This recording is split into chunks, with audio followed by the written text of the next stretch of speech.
नमस्कार, वंदे मातरम। दोस्तों, स्वागत है आप सबका सैनिक पाठशाला में। जैसे आप बोर्ड पर देख पा रहे दोस्तों, कुछ महत्वपूर्ण जानकारियों को लेकर के इस वीडियो में आया हूं। तो चलिए आगे बढ़ते हैं। इस वीडियो में आगे बढ़ने से पहले मेरा आप सबसे आग्रह दोस्तों, सैनिक पाठशाला चैनल में अगर आप पहली बार विजिट कर रहे हैं या अभी तक चैनल को सब्सक्राइब नहीं किया है, तो आपसे जुड़ी हुई भरोसेमंद जानकारियों को पाते रहने के लिए और चैनल के साथ जुड़े रहने के लिए इसको सब्सक्राइब जरूर करें।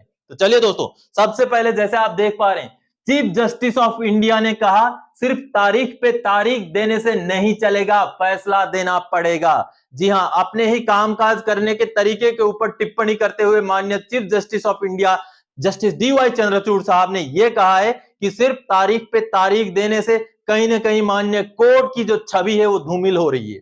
और उन्होंने हवाला भी दिया, उन्होंने एग्जाम्पल भी दिया कि पिछले 2 महीने में लगभग 4000 केसेस में सिर्फ तारीख मिली है, अगली तारीख मिल गई है, उनको सुनवाई नहीं हुई है। तो इससे कहीं ना कहीं पेंडिंग केसेस की तादाद भी बढ़ रही है और माननीय कोर्ट के कामकाज करने के तरीके के ऊपर भी सवालिया निशान खड़े हो रही हैं।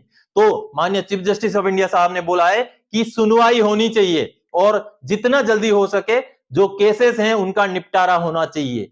तो इसी से जुड़ा हुआ हमारा जो इक्वल एमएसपी की जो सुनवाई है वो 9 नवंबर 2023 को है माननीय दिल्ली हाई कोर्ट में। तो क्या माननीय चीफ जस्टिस ऑफ इंडिया साहब का जो ये टिप्पणी है माननीय कोर्ट के तारीख पे तारीख देने वाली बात को लेकर के, तो कि क्या ये टिप्पणी काम कर जाएगी? क्या माननीय चीफ जस्टिस ऑफ इंडिया साहब की जो ये हिदायत है कि उनके ऊपर सुनवाई हो केसेस के ऊपर, क्या उसके ऊपर इक्वल एमएसपी का केस भी आगे बढ़ेगा? क्या आने वाले 9 नवंबर को माननीय चीफ जस्टिस ऑफ इंडिया साहब के दी गई गाइडलाइन के तौर पर इक्वल एमएसपी के केस पर सुनवाई पूरी होगी और कुछ ना कुछ जजमेंट आएगा? हमारी ये आशा है और अपील है कि माननीय दिल्ली हाई कोर्ट आगे आने वाले डेट में इस केस की सुनवाई करे और कुछ ना कुछ फैसला जरूर दे। चलिए दोस्तों आगे बढ़ते हैं अगली जानकारी की ओर। अब एएफटी के आदेशों को हाईकोर्ट में चैलेंज करेगा रक्षा मंत्रालय, पूर्व सैनिकों की मुश्किलें बढ़ सकती हैं। जी हां दोस्तों, अब रक्षा मंत्रालय ने माननीय एएफटी के जो आदेश है, जो जजमेंट है, उनको हाई कोर्ट्स में चैलेंज करने का फैसला किया है।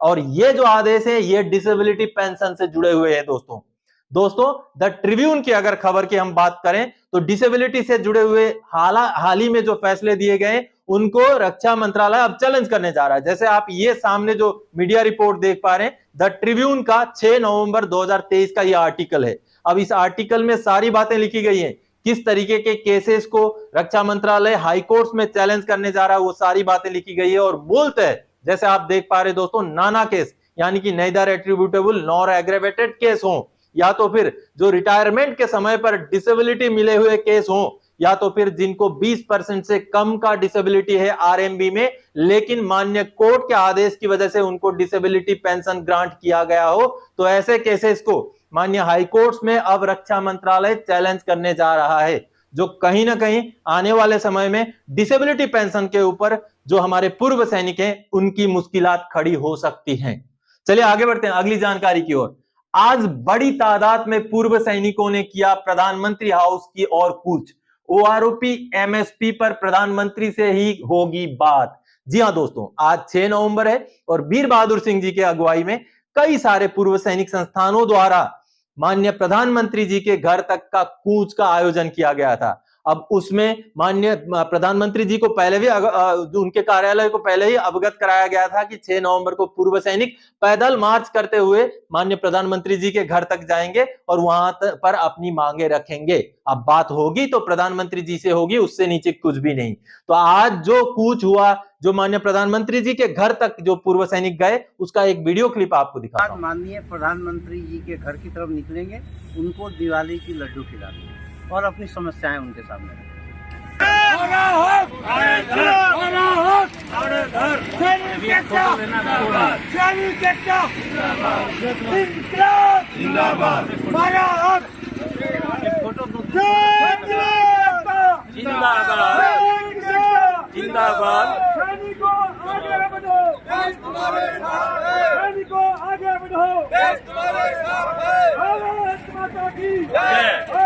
तो दोस्तों आप सबने देखा कि पूर्व सैनिक माननीय प्रधानमंत्री जी के घर को कूच कर गए। अब उससे आगे माननीय प्रधानमंत्री जी से मुलाकात हुई नहीं हुई, हमारी मांगे रखी गई या नहीं रखी गई, उसका अपडेट जैसे आएगा आप तक पहुंचाने के लिए मैं तत्पर रहूंगा।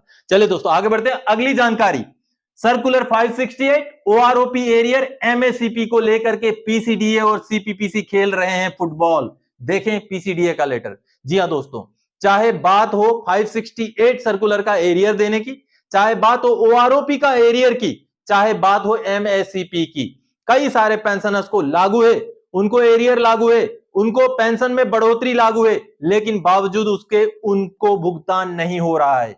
अब उनको जो भुगतान होना था वो सीपीपीसी से होना था, लेकिन उस समय में वो सीपीपीसी से भुगतान नहीं हो पाया, उनका माइग्रेशन अब स्पर्श में हो गया है। अब स्पर्श बोलता है कि जब तक हमें सीपीपीसी से नॉन पेमेंट सर्टिफिकेट या ड्यू ड्रॉन स्टेटमेंट नहीं आता, हम भुगतान नहीं कर सकते। और इस तरीके के लेटर पीसीडीए की तरफ से सीपीपीसी को लिखे जाते हैं, लेकिन सीपीपीसी उसके ऊपर कार्रवाई ना करते हुए चीजें पेंडिंग हो रही है और कहीं ना कहीं पूर्व सैनिकों का फुटबॉल जैसा हाल हो रहा है। क्यों हो रहा है दोस्तों? क्योंकि पीसीडीए भेजता है लेटर सीपीपीसी को, सीपीपीसी उसको नॉन पेमेंट सर्टिफिकेट जारी करता नहीं है और बीच में पीसे जा रहे हैं पूर्व सैनिक, जिनको उनका हक, उनका एरियर नहीं मिल पा रहा है। तो दोस्तों ऐसे ही कुछ लेटर्स मैं आपको दिखाता हूं, जिससे आपको यह अंदाजा हो जाएगा कि किस तरीके से पूर्व सैनिक बिना गलती हुए अपना हक, अपना ड्यू लेने से वंचित हो रहे हैं। उसको देखते हैं। दोस्तों ये जो पीसीडीए का लेटर आप देख पा रहे हैं 12 अक्टूबर का लेटर है, जो पेंशनर को एड्रेस किया गया है। अब जब बार बार पेंशनर ने यह बोला कि मुझे ओआरओपी का एरियर लागू था लेकिन अभी मिला ही नहीं, और पेंशनर है स्पर्श माइग्रेटेड, तो उस पे अभी पीसीडीए ने ये क्लैरिफिकेशन जारी किया है। जैसे आप ये जो पैराग्राफ है इस पे देख पा रहे हैं, जिसमें पेंशनर को ये बताया गया है, with reference to your above mentioned grievance it is intimated that the matter regarding non revision of service pension as per OROP with effect from 1 July 2019 has been acknowledged and the same is being referred to the concerned team of Spurs for examination. This amount will be paid as arrear shortly after resolving the issue. यानी कि यहां पर pensioner को यह नहीं बताया गया कि इशू क्या है, बस ये बताया गया कि आपका जो शिकायत है वो हमने ग्रहण कर लिया। अब आपका जो शिकायत है वो स्पर्स का जो टीम है, जो कंसर्न टीम है, उसको भेजा गया और बहुत जल्द शॉर्टली आपका इसका भुगतान हो जाएगा।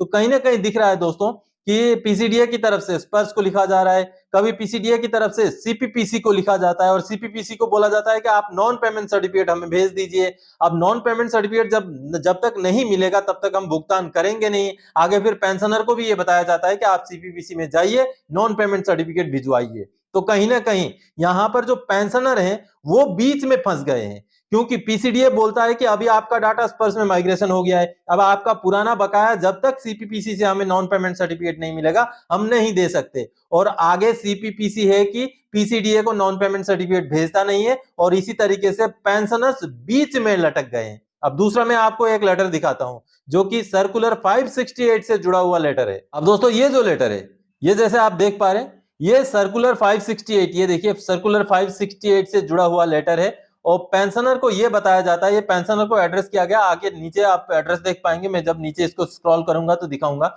इसमें यह बताया गया है कि पेंशनर ने पहले ही ग्रीवेंस डाला था और जो सीपीपीसी है उसको लिख दिया गया था कि उनका एरियर आपने भुगतान करना था, आपने किया नहीं। अब पेंशनर माइग्रेट हो गए हैं स्पर्श में, तो आप हमें नॉन पेमेंट सर्टिफिकेट भेज दीजिए। लेकिन बावजूद उसके जब सीपीपीसी की तरफ से नॉन पेमेंट सर्टिफिकेट नहीं आता है तो ये 20 अक्टूबर को दोबारा से पीसीडीए की तरफ से लेटर निकाला गया है। जैसे आप यहाँ पर देख पा रहे हैं, यहाँ पर ये लिखा गया है, where is the pensioner filed an appeal number so and so. ये दोबारा से जब अपील फाइल किया गया सीपी ग्राम्स में, तब जाकर के ये लेटर निकाला गया है। और यहाँ पर नीचे मैं आपको दिखाता हूं दोस्तों, नीचे जो है सीपीपीसी को दोबारा से लिखा गया है, ये जैसे आप देख पा रहे हैं दोस्तों,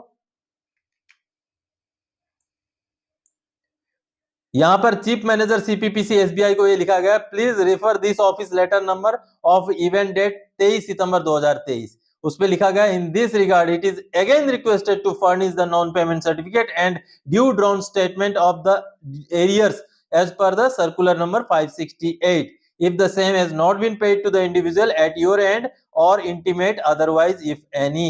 यानी कि दोस्तों पहले एक बार भेजा गया था, सीपीपीसी ने उस पर रेस्पॉन्स किया नहीं, उसके बाद फिर से पीसीडीए सीपीपीसी को बोलता है कि आपको दोबारा से ये रिक्वेस्ट किया जाता है कि आप हमें नॉन पेमेंट सर्टिफिकेट भेज दीजिए, या तो फिर अगर पेंशनर को आपने 568 का फायदा दे दिया है, वो एरियर उनको पेमेंट कर दिया है, तो उसके बारे में हमें जानकारी दीजिए। तो यहां पर क्लियरली ये दिख रहा है दोस्तों कि पीसीडीए अपनी तरफ से तो लेटर निकाल रहा है, लेकिन सीपीपीसी की तरफ से उस लेटर के ऊपर रेस्पॉन्स होता हुआ नहीं दिख रहा है, ना ही नॉन पेमेंट सर्टिफिकेट सीपीपीसी की तरफ से पीसीडीए को भेजा जा रहा है, जिसकी वजह से पेंशनर्स बीच में फंस गए, क्योंकि पेंशनर्स को जो चीजें ड्यू थी वो सीपीपीसी के समय में ड्यू थी, अब उनका माइग्रेशन स्पर्श में हो गया है, जिस वजह से अब सीपीपीसी के समय का जो भी ड्यू है नॉन पेमेंट सर्टिफिकेट के बगैर स्पर्श भुगतान कर नहीं रहा है। अब इसमें पेंशनर की तो गलती कोई है नहीं। तो दोस्तों आप सबने देखा कि कई सारे ऐसे पेंशनर्स हैं जिनका हक का पैसा फंसा हुआ है पीसीडीए और सीपीपीसी के स्पर्श या सीपीपीसी के बीच में, क्योंकि उनका यह हक का पैसा है। तो इस मैटर के ऊपर, इस तरीके के जो भी मुद्दे हैं उनके ऊपर रक्षा मंत्रालय को भी और पीसीडीए को भी सख्त होने की जरूरत है, और अगर कोई भी क्लैरिफिकेशन सीपीपीसी से चाहिए तो वो जल्द से जल्द लिया जाए और पेंशनर्स का जो फंसा हुआ पैसा है उनको दे दिया जाए। तो दोस्तों आज के इस वीडियो में इन्हीं जानकारियों और अपील के साथ आया था। आगे और कोई जानकारीदायक आपसे सरोकार रखने वाला विषय लेकर मैं फिर से हाजिर हो जाऊंगा। तब तक के लिए जय हिंद दोस्तों।